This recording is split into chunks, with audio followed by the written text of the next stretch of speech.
नमस्कार, स्वागत आहे सर्वांचं आपल्या यूट्यूब चॅनलवरती। महाराष्ट्रातील संजय गांधी निराधार अनुदान योजनेच्या लाभार्थ्यांसाठी अतिशय मोठी अपडेट। मार्च महिना हप्ता वाटप संदर्भात खूप महत्त्वाची माहिती आलेली आहे। सामाजिक न्याय विशेषसहाय्य विभागांतर्गत हा निर्णय जाहीर करण्यात आलेला आहे आणि हा तुमच्यासाठी खूप महत्त्वाचा निर्णय आहे, त्यामुळे व्हिडिओ शेवटपर्यंत पहा। त्याचबरोबर चॅनलवर पहिल्यांदा आला असाल, पहिल्यांदा व्हिडिओ पाहत असाल तर नक्की चॅनलला सबस्क्राईब करून ठेवा, जेणेकरून या योजनेच्या सर्व लेटेस्ट अपडेट तुम्हाला वेळेवर मिळत राहतील। चला तर मग सुरुवात करूया व्हिडिओला आणि जाणून घेऊया मार्च हप्ता वाटप संदर्भात सगळ्यात मोठी अपडेट।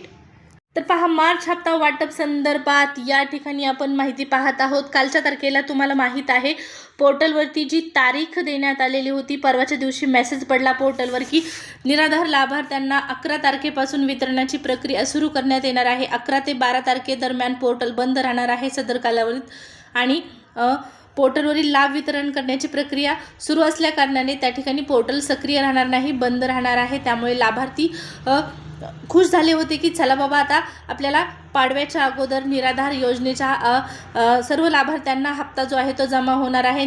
दिव्यांग व्यक्तींना 2,500 आणि इतर लाभार्थ्यांना 1,500 हजाराचा जो हप्ता आहे तो जमा करण्यात येणार आहे। अशा पद्धतीने ते सुखावलेले होते, परंतु पहा आजच्या तारखेला पोर्टलवरती एक नवीनच मेसेज आलेला आहे आणि त्या मेसेजनुसार लाभार्थी पुन्हा एकदा चिंतेमध्ये पडलेले आहेत। नक्कीच आता हे पैसे 13 मार्चला तरी खात्रीशीर पद्धतीने येणार का? कारण पोर्टलवर अगोदर 12 तारीख देण्यात आलेली होती, आता 13 तारीख या ठिकाणी आपल्याला दिसत आहे। आपण सूचित करण्यात येते की डीबीटी प्रणालीवर दिनांक 11 मार्च 2026 रोजी संध्याकाळी 6 वाजल्यापासून ते 13 मार्च 2026 रात्री 11 वाजेपर्यंत पोर्टलवरील लाभ वितरण करण्याची कार्यवाही करण्यात येणार असून सदर कालावधीत पोर्टल सक्रिय राहणार नाही। म्हणजे 12 तारखेपर्यंत हे वितरण जे आहे ते सुरू होणार होतं, परंतु आता 13 तारखेला हे वितरण करण्यात येणार असल्याची माहिती पोर्टलवरती संजय गांधी निराधार अनुदान योजनेचं जे पोर्टल आहे त्यावरती आपल्याला पाहण्यास मिळत आहे। त्यामुळे पुन्हा एकदा तारीख बदललेली आहे। जसं की आपण अगोदरच्याच व्हिडिओमध्ये सांगितलेलं होतं की ही तारीख कधी पण बदलली जाऊ शकते, कधी पण